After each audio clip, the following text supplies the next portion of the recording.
Comic books. Comic books. Comics. Comic book podcast. Comics. Because they have no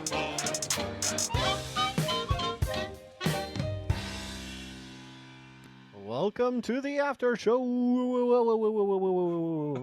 You really got some vibrato going there. Yeah. Well, I am actually really surprised. I didn't know that you were going to go that low on it, especially with it being a spider book. I actually was expecting you to maybe skew it higher.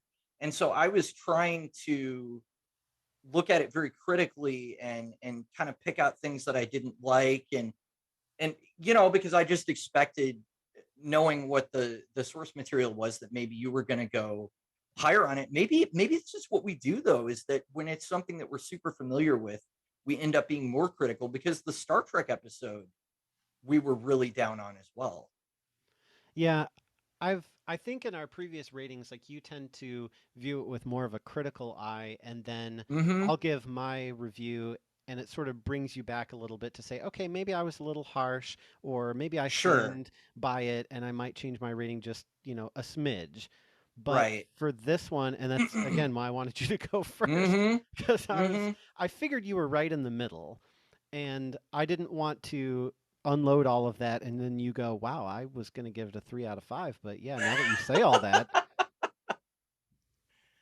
No, it's I don't know. It's interesting because I think, like I said, you probably could have talked me into a 3 after that. I wouldn't have gone as low as you, even after Mm, hearing what you said, but I might have knocked another point 0.5 off had you gone first. yeah. So that's really interesting, because we've never had bigger than one number difference on something before. So yeah, that's pretty surprising. Well, part of it was from getting into the character from reading Captain Marvel and everything else, Uh-huh. to see her and want to know more, to researching her backstory and her history for this podcast, and then looking at everything that's happened to her over the years and thinking, like I said in the review, this was their shot. Like, they could have launched this character to stardom. I felt like she had great potential that they could have capitalized on here, but it Sure. just fell flat. Well, And and maybe she didn't feel like, I'm assuming that when she's co-starring with Captain Marvel, she feels like a much more empowered character. yeah. Then whereas this one, she's definitely reacting to forces around her, and it feels like she's constantly caught between, these organizations that want to control her. And I don't think it really casts Shield in a particularly positive light, even though clearly they're better than Hydra. I still feel like Fury, I don't know, he could have eased her into it a little bit more than he did. Yeah. Well, I think she should have become unhinged at all of that. Right. Like, she should have had more tantrums, more outbursts, more, like, she does fight and get angry in this and kind of just go off the hook as far as, okay, this is where my dad is. I'm going to go storm the place and find him. Like, I expected to see more of that, but it only happened a I few don't times. think I don't think the Lunas were up to it. I mean, I don't think they could have communicated that much emotion with the characters, because Yeah. like that thing you were saying about how they have the same mouth, it's like anytime somebody's angry, they have the same expression. It was almost like a copy paste type thing. And I mean, if I was gonna be harder on it, I would take off more points for the art, because it really just did not do it for me. I mean, it really looked cheap, like something you would see in a webcomic, like I said before, and that Yeah. that really just took me out of it. I mean, you're down to even. I mean, I said that the layouts were good, but even some of the framing, now that I'm thinking about it, are just like straight on profile shots of people, and that's something that really you don't do, or you're not supposed to do in storytelling, is just have like a straight on looking directly at them. It's just not. It's kind of the most uncreative thing you can do. I mean, you saw when I was learning to draw better and learning how to break down proportions and stuff like that, I was starting to angle my figures a little bit more, not just have a straight on shot of their face with their shoulders, which is what I would always do before. Hmm. And that's usually just a mark of a less experienced artist. and they just they didn't have the chops to pull off this story. I almost wonder if some of the scenes would have read better had they got somebody that was more experienced to Yeah, do that's it. what I was saying is like I was missing a lot of emotional moments both Mm-hmm. from the story and yeah, from the art. Like I usually am not so critical on the art style and unless it's a like an abrupt change where you're reading something and then it's totally different, then I'll notice Sure. it if I think it's better or worse. But Mm-hmm. in general, I don't think I'm necessarily too picky about it. And there are some things that I think are a little maybe quirky or offbeat that actually lend themselves to the story. Like you were talking about Spider Gwen and how that Oh, was sure. drawn in the last one. And I really like it. I think it lends itself well to the type of story. It's got kind of a cartoony feel, and it's almost like the stage lights, like multicolored stage lights, because they're a Yeah. band. She's a drummer. She's very hip, that sort of thing. And Everything's kind of in bright pastels. yeah, Yeah. and I think those colors help and to define her world Mm-hmm. and her as a character. I think those are complementary. Whereas in this, I was just like, it's so gray and dull and boring, and the Yeah. story kind of is too. So what am I left with? Yeah. Yeah. I think that's a fair criticism. Did you look at the notes that I had for the after show? So I looked at him a little bit, and I don't know. I didn't I really didn't know much about her actual origin story coming into this. So I haven't really gone over that in detail because I wanted to kind of react, as you Okay. were telling me. Well, I won't go over all the factoids and everything that I have in there, but basically, Sure. to take us back to the beginning, like we said in the episode, uh, they wanted to copyright the Spider Woman name before somebody else did. Right. Like the whole Wonder Man, Power Girl, Power Man, Power Struggle, they wanted to capitalize on it. So they actually had an origin and basic character design by the Right. editor in chief of Marvel for at that time, and then originally intended as a one-off just to get that name out there. But the character actually became instantly popular, and so they had Marv Wolfman take the character to the series. Oh, that makes sense. So this is an instance where you have somebody create a character and hey, that's a good idea you have. I'm going to take that and now somebody else is going to write it. Shout out to listener Nate. Your boy Marv Wolfman is involved here. So, unfortunately, Marv Wolfman later admitted that he never felt comfortable with writing her, and he actually decided to leave the book because he Oh, just wow. couldn't get a rhythm with that character. So then, writer Mark Gruenwald took over, who I still keep thinking of Grindelwald from Harry Potter, but it's spelled Gruenwald. He created the official handbook of the Marvel Universe. He had a 10-year stint as writer of Captain America from 1985 to 1995. He Wow. he created characters like Crossbones, Diamondback, U.S. Agent.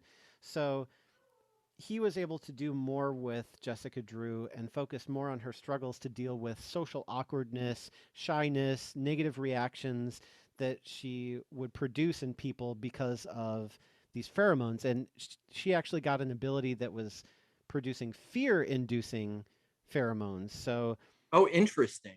it was rather than people liking her, it was people not liking her, and she couldn't figure out why for a while.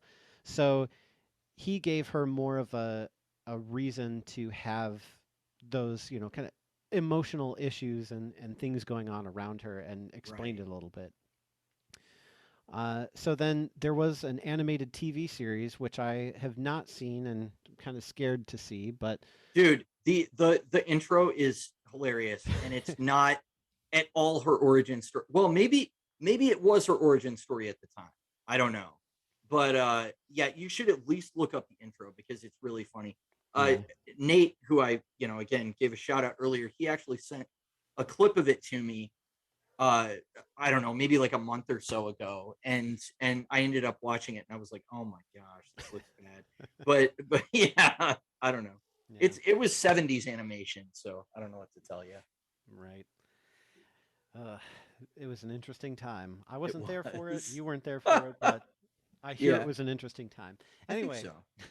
so about that time period, Roger Magical. Stern replaced Wolfman as editor, and said that Spider-Man had lost her status as a top seller.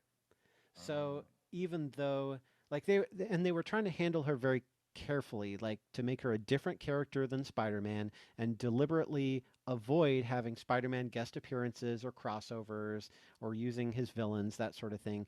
But for some reason, according to my information, readers were still tending to see the character as female Spider-Man. Uh, there's a quote from Stern saying they saw her and later She Hulk as running a good idea into the ground, much as DC had done in the 60s with the expansive Super and Bat characters. huh. That's interesting. Well, it's especially, Especially because I don't think of She-Hulk that way at all. yeah, I You thought that know. was weird to name drop She Hulk. And then also with everything now with Spider Verse and Oh everything yeah. going on, it's like, yeah, give us as many Spider characters as you can. No Yeah, the problem. sky's the limit. Yeah. So then Michael Fleischer took over, who created Spectre and Jonah Hex.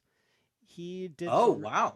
Okay. yeah, he did some retcons, giving Spider Woman a career as a bounty hunter, pitting her against criminal masterminds, and then gave her a love interest that was enamored with her but oblivious to her secret identity.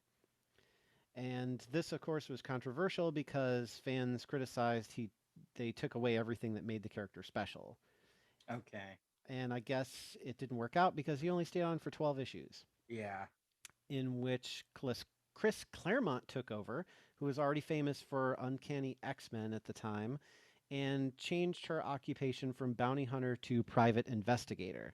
So that's where that comes from. And they actually Wow. go that direction in the Spider-Woman origin that we reviewed at the end, where she's got that business card that says private investigator. That's so weird to me. It's like in a way, I'm thinking about Jessica Jones now, and I'm just thinking like, did they just like take elements out of this character's backstory, and did Bendis maybe go, maybe it's better if I just spin this off into something new, and then but then where does Spider Woman have her identity? Like, who is she? Right. I don't know. It seems like they've really had a hard time cracking this one for Right. whatever And reason. every good idea that they come up with for her, they want to use somewhere else. Right. Well, I mean, I wonder if it's just, I mean, a really bad reason to create a character is just to protect an intellectual property. I mean, I Right. know, there's a business side to all of this, but from a creative standpoint, if you're just doing it as a business exercise, even the writer and artist that you put on the book are not going to be passionate about it. Yeah.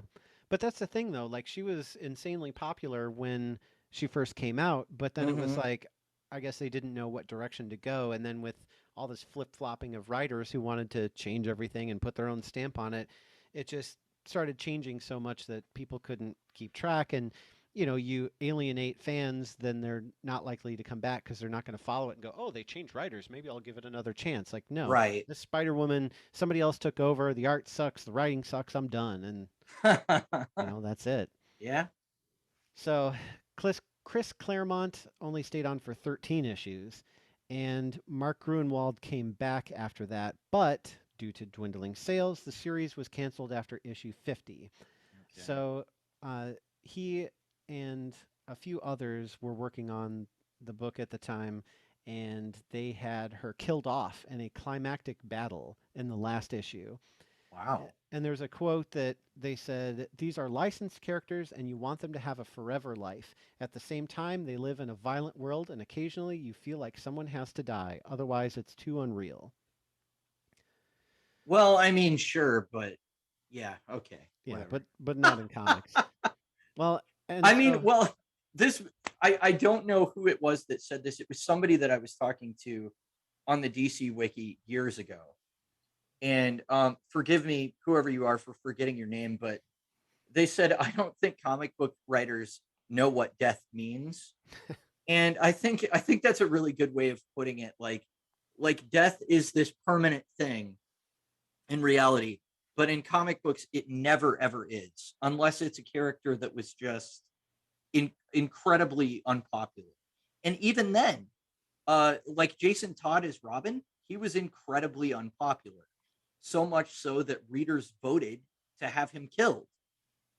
But they ended up bringing him back, even, in another form that's now basically accepted and popular. But yeah, nobody stays dead in comics. I mean, that's just a rule of comics. Well, that's I the thing. Like dead yeah, characters don't make sales. right. So, Yeah, that's true. well, and even though sales were dwindling, readers were outraged that they killed this character off, and so Wow. Grunwald actually took this reaction to heart and became determined to fix what he saw as a major mistake now. So, even less than a year after her death, she was resurrected in the Avengers in 1984. Oh, And okay. but then after that, she didn't have a solo title, so she had mainly guest appearances. She was a supporting character for Wolverine as Jessica Drew, but not as Spider Woman. So she didn't have a costume or do any of that. She was just a supporting in a supporting role, which Okay, was so really that strange. adds, and I don't want to derail you too long because I know we're running long, but that adds up to me because it's coming back to me now. Stuff in like early New Avengers, that Logan and Jess knew each other, and that was never explained. That was never expanded Hmm. upon. It was just kind of like they know each other, you know. And so I never knew that she was a part of that title. Wow. Yeah. So after that, in 1996, we have a sensational Spider Man annual titled The Return of Spider Woman, where she actually was back in costume for the first time in over a decade and ended with a teaser for further Spider Woman adventures in Spider Man Team Up. So this was actually written by Gruenwald, who, still trying to fix his mistakes, but unfortunately, he died before these stories could be written. And so subsequent Wow. appearances of this character actually treat the return of Spider-Woman as non-canon because he couldn't finish his ideas. Wow, that's So crazy. I think that's really what sunk the character was you had Yeah. somebody who actually was passionate about reviving this character and he wasn't able to see it through. So unfortunately, we don't know what kind of stories he would have come up with and where the character would have gone after that point. Right. Wow, that's a shame. So she fell into disuse. She was again placed in the role of non costume supporting character. This time, she was a supporting character to the third Spider Woman, Maddie Franklin. She was created in 1998, but only lasted for 18 issues. Is she the redhead version? Um, I don't Because there's remember. there's like a redhead Spider Woman that has a black and white costume, and that was the first Spider Woman I was ever aware of, and This, I literally know zero about her except that. yeah, I So, didn't either. This one's the niece of J. Jonah Jameson, oh, weird. and her origins basically that her father participated in some arcane ritual with arcane relics where she got endowed with superhuman physical attributes and flight. Oh, which is So, of course just like a spider. yeah, sure. I don't know. It's weird. I haven't read those 18 issues and I don't know that I I'm will. gonna look it up while you're keep talking, but Right. I'm gonna look up what Maddie Franklin looks like. So Jess comes back in 2003 in Alias, written by Brian Michael Bendis. So Right. then, of course, that's where he takes over for writer until after the Spider Verse event, where Dennis Hopeless takes over and redesigns her costume for the first time since the 1970s. Okay. So Bendis is somebody that definitely, especially early in his career, he kind of had an affinity for writing these strong female characters because we had Jessica Jones and obviously Jessica Drew. They're not all named Hmm. Jessica, I promise. I think his first assignment at Marvel was to write the Elektra solo series, though. Huh. And so he was working on that, and it was again, it was that spy thriller type thing, except of course she's going and assassinating people and trying to avoid Nick Fury. And I haven't read a real significant chunk of it, but enough to know that he understood the character certainly more than uh whoever wrote the script for the movie. But that's not saying much. But yeah, that seems to be kind of something that he's interested in, are these more empowered female characters. So it's a shame that it's peppered with some of that immature humor, because Yeah. it feels like one step forward, two steps back kind of thing, you know? Mm-hmm. Well, and it's even worse because I was doing some research on her recent appearances, and just last year her solo title, they established that her parents at one point worked with Miles Warren, aka the Jackal. He was the mastermind behind the Clone Saga, which, if you want to talk about controversy, is actually one of the most infamous and hated Spider-Man stories ever, including for Yeah, Superior Spider-Man. yeah. So they name dropped Miles Warren in this story. I did notice that. Oh So yeah, that's he right. was there, but Are they you didn't knocking? really. Is They someone at didn't. your door? I'm sorry. I was tapping. I'm You got excited. emphatically tapping my tray that the microphone is on. I apologize. Yeah, they name dropped Miles Warren, but it was just to be like he left the project or something like that, and that was all they made of it. I knew that I should know the name, but I didn't remember that it was the Jackal. Mm-hmm. Daniel and I have watched multiple comic book reviews by this guy that we like, Linkara, and he's a big Spider-Man fan, but he occasionally goes back to revisit the Clone Saga. And yeah, it's just basically what happened was editorial at the time was like, so Spider-Man's our top selling character. So what we want to do is this arc that you're doing, this stuff with these clones and all this, I want you to stretch this from like a 6 issue story to like 35 so that it's to be continued every time and everybody has to buy every issue of the Spider books that are coming out every month. And then we'll get more money, basically. But what it ends up being is like 3+ years of just straight padding and the story just treading water because it's to be continued, but like nothing is happening. You know what I mean? And Mm-hmm. they're doing story revelations that don't make sense, and it's like the writers weren't communicating with each other from Spectacular and Amazing and Peter Parker Spider-Man and whatever other books were out there. And it almost, I mean, this is part of a really big downturn in Marvel sales where they almost went bankrupt because they were just it was basically everything was being done from a business point of view and not a creative or a storytelling point of view. And people stopped buying because it was garbage. I Yeah, mean, so it's really yeah, sad. it really is sad. I mean, and at the same time,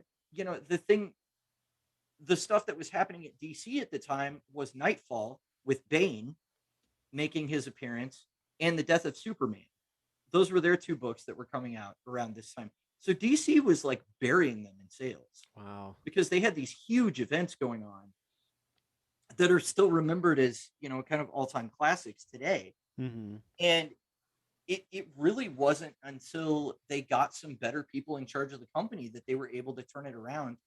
And I don't know if this is actually true or not, but my understanding is putting Blade out there as a movie was, and selling the movie rights to that was kind of a last ditch attempt to, we need to get some money flowing into the company again.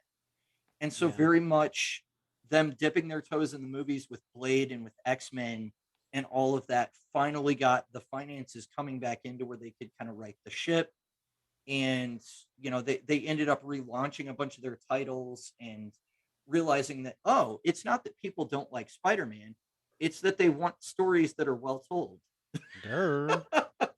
So, yeah, but it's really kind of a shame. I mean, and they lost a lot of really big name creators during that time too because their business practices were just not compensating them. Yeah.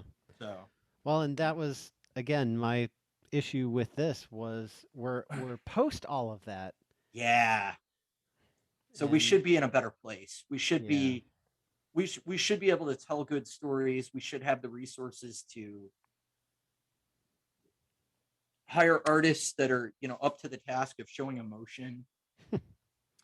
It's funny because the more we talk about this, the more I want to take away that 0.5. And I think we'll keep it because it was my knee-jerk reaction to the story, right away. And then once you started kind of talking about it, I thought, oh, do I want to change my rate? Which that's Hmm. exactly what you were worried about. But Exactly. uh, I think we'll go with sort of my gut reaction as my rating, and it'll be interesting to have that on the books of like, oh, this is our biggest disagreement. But I don't I don't know that you're necessarily wrong either. Yeah. So, I think they could have used the art style that they did for the whole thing and did a section of it, like maybe with implanted memories or her time at mhm. Hydra, or switch back and forth between the two art styles of being like more of a, I hate to say it, but normal art style with that you can No, see emotion, and then yeah, this sort of stoic, bland version, and you see scenes that you think, okay, the bland version is clearly the implanted memories, and then have it right, flip flop around, and then by the end, you're like, okay, which ones are the implanted memories and which ones aren't? Because sometimes the bland art had stuff that I'm pretty sure was actually real, but then the colorful stuff, do something like that with it, I think would have right. been really cool. Yeah, that would have been better. I don't know. Yeah, there would have been there are so many ways they could have implemented this better. Yeah. So I'm actually pretty excited to have you read Last Night on Earth because it's definitely a take on Batman, and I don't think there's any way to read that story and not have some kind of opinion on what Scott Snyder does with the character. So that should be a good one for us. I originally I was thinking, oh, let's do Batman Trilogy and do three different Batman episodes. I'm not that into Batman, and you're not either. I mean, we both Yeah. like him, but there's really no reason for us to do three episodes in a row. And I think I could probably nail down your preferences about Bruce Wayne to as close to the Batman the Animated Series as possible, I would assume. I Yeah. mean, Or that's Batman Beyond. yeah, yeah. So I mean, we both grew up watching that. For better or worse, all of the writers that are currently working on Batman now grew up watching that. So Mhm. it's interesting how some of them will try and push back and alter that version of the character. Some will try and do something incredibly faithful to that version of the character. But they're all kind of a reaction to it because that was very much the public consciousness. But Yeah. not necessarily the public at large, but the comic reader and the like super nerd impression of Batman, I think, was definitely that show. You know, Hmm. whereas maybe more of the mass appeal or the what am I looking for? The sort of less nerdy opinions of him were probably formed from just the movies, I would assume. But Yeah, that makes yeah. sense. I remember you loaned me the Court of Owls Oh and yeah. really liking that, and sort of the direction that they took him is focusing more on the detective part, and Hmm. without having read really much in the way of Batman comics, I would think that that's what you would want to do as a writer is pick one of the, you know, bunches of abilities that he sort seems to have, and maybe Hmm. just focus on that, like, okay, this is going to be a detective story, and now this is going to be a investigation, thing, and then Yeah. now we're going to move into he's fighting more, and he's got to go through this gang, and he's got to use all his martial arts that he's Right. learned, and being physically fit, and at the same time, and just focus on, and then here's a story about prep time, I guess. But anyway. well, so just to this isn't really a spoiler, but this is just Scott Snyder as a writer. He has both done some of the best detective stuff and also some of the worst how could Bruce have possibly ever been prepared for this scenario stuff. Um so there's a later because Court of Owls is like one of the most significant additions to Batman canon in the last 10 years easily. I mean they keep coming up. It was a super influential story. All the other Bat books at the time riffed on it. I mean Nightwing had something to say about it. Batman and Robin, Damian had his own adventures. Batgirl had his own adventures against them. The Birds of Prey recruited one of them that they actually managed to turn, away from the court, and so they had an owl on their team for a while. I mean, it was very much like, oh, this is a part of the Batman universe now. So really super influential, and the detective stuff about it and this kind of slow burn of him learning what was going on with him was so well done. But then, yeah, Snyder will also have an issue. I think it's in an arc called Joker Endgame where Batman takes down the entire Justice League who have been gassed by Joker gas, and I do not buy that he was ready for a Jokerized Flash, Wonder Woman, Cyborg, Green Lantern, and Superman all coming at him simultaneously. Well, Like that's isn't there a is it Justice League Unlimited? Isn't there something animated where he has in his Batcave this yeah, secret like the bunker, and then it's got all their icons on it, or their emblems, and it's like, oh, if this person goes rogue, just open the capsule that has their emblem on it, and that's got the thing that will defeat them in it. And so you just have to run and grab that, and then you can take them out if you. yeah, so there is a comic book arc that's based on. I think it was by Grant Morrison.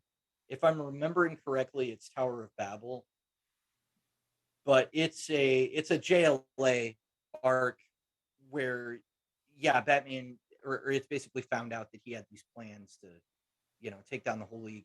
That is a thing, but I think it really more comes down to the implementation in the comic itself, where it's like they catch him outside the cave. He's barely ready, like he doesn't even have his full costume on, and he has to find some way to like cobble together stuff to defeat them when he's not expecting an attack, and it's just Uh, it really feels forced in that issue. And yeah, I get that he had a contingency plan for them all, but he's nowhere near the cave or where his plans were to do all that stuff. So it's more of like a, oh, he just happens to be kicked near the bunker where he was hiding the specific device that he needed for the next situation that's going to happen to him. And I mean, it's more like one of those where I'm just like, okay, really, is well, that? you could argue that because he has no friends and no personal life and doesn't do anything outside of being Batman, that he's always mentally prepared to jump into Batman mode. I think it's so much more interesting for Batman to. I think it's more interesting to explore the aspect of him that his family was killed and he sort of created this surrogate family around himself with the Robins and with Batgirl and Alfred and all the other people that are part of his quote unquote team, even if Hmm. it's not a team proper. I think I like Bruce Wayne with a heart, to still be there a little bit underneath Batman. Um and mainly that's because I've read, I won't say all the Batman comics, but I read almost all of them in New 52 and a fair amount of like the early rebirth stuff as well.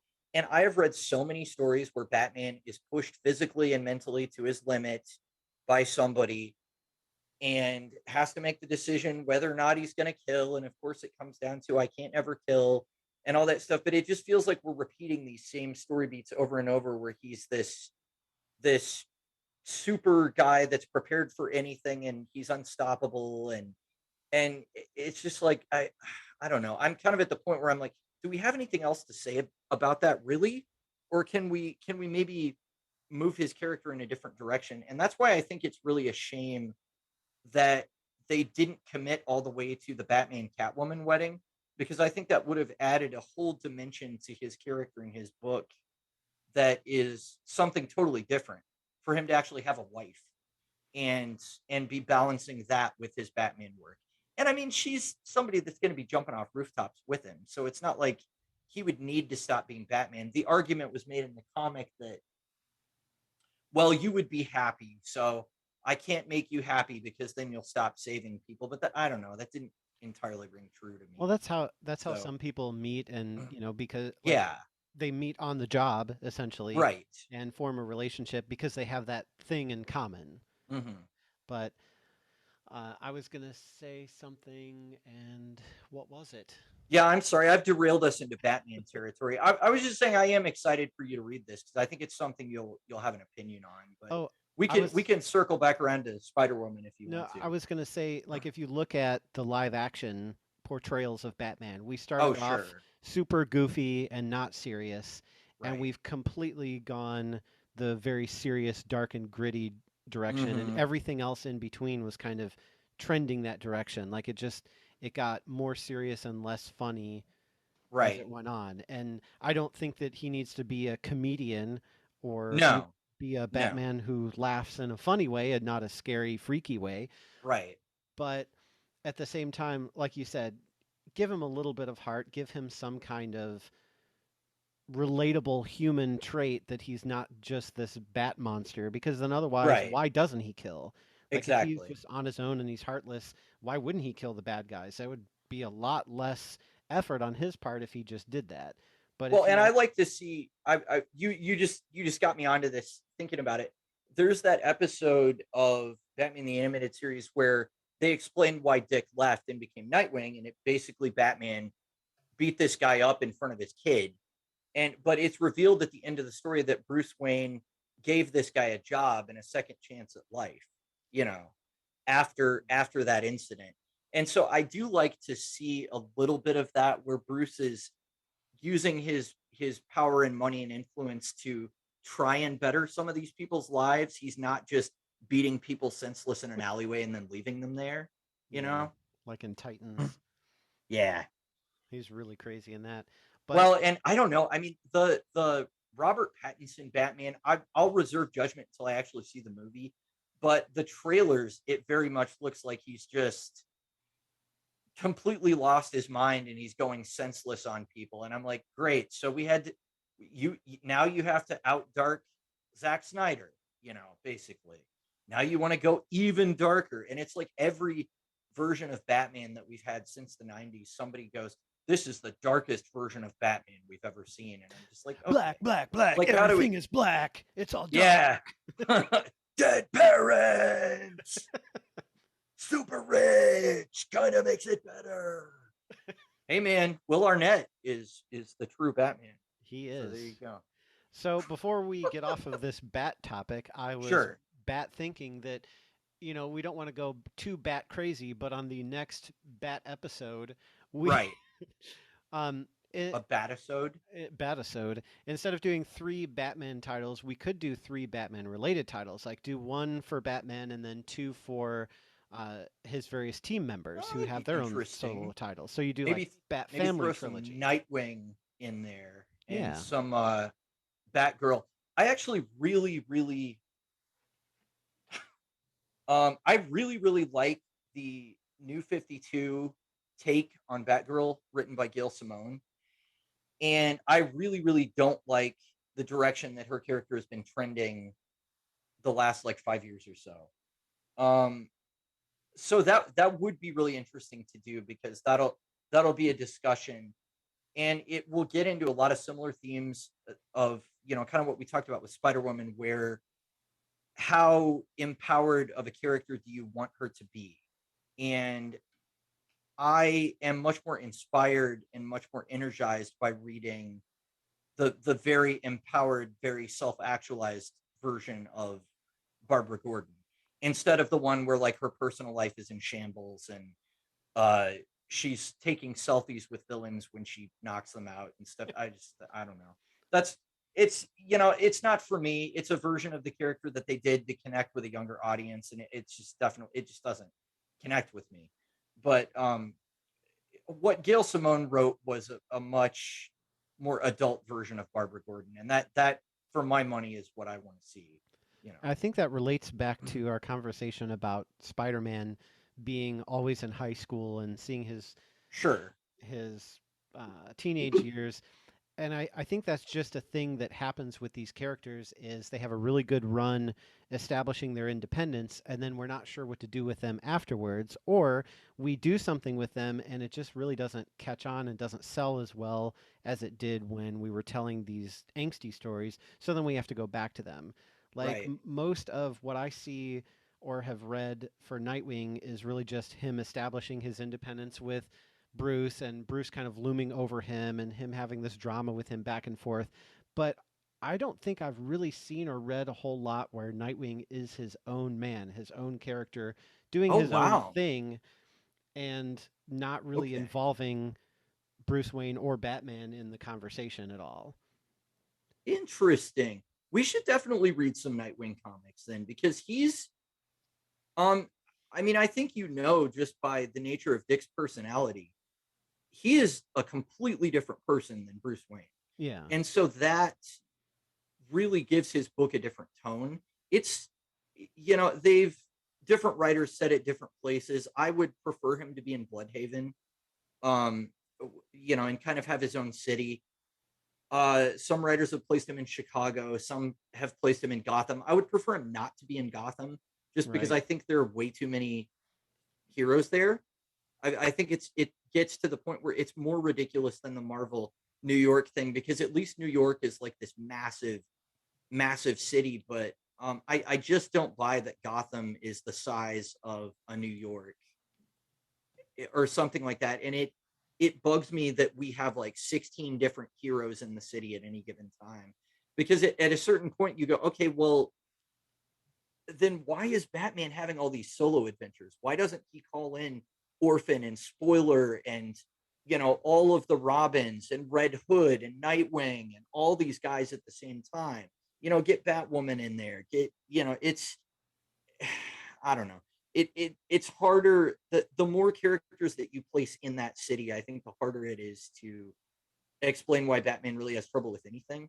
Because at a Yeah. certain point, you're like, he has an army, Well, basically. it's like New York City. Like, Yeah, yeah, everybody's got their own kind of subdivision that they stick to, but right. if something happens in New York proper, I mean, I guess the characters that can't fly, they would be stuck in traffic, so they wouldn't be able to get there and help. But Right, right. otherwise, like, why wouldn't they all converge? Like, oh, I'm stopping a bank robbery. I don't really have time to help with this alien invasion, but you guys have Mhm. fun with that. This will be interesting, though. I may kick around the idea of us throwing a Nightwing Yeah. trade in here, because that's a good idea, and I actually think that he's yeah. I mean, he may fight similar kinds of threats to Batman, but the vibe of his book is just totally different. So Mhm. I mean, if it's being done well, it is. Right.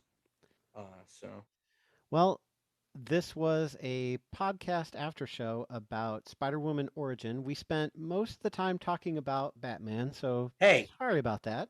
we spent plenty of time talking about Spider Woman. It Yeah, was true. it is what it is. All right, well, that's another after show. Thank you so much for sticking with us. You must be crazy, but we're glad because you're our kind of crazy. That's right. You can check us out on Instagram. YouTube is where you're listening to the after show, so thanks for being here. Also, Facebook and Twitter or Anchor or our official website, which I plugged earlier, bonelesscomicspodcast.wordpress.com. Thank you so much. Woo woo. We like, Comic books, Comic books. comics, comic book podcasts, we like comic books. big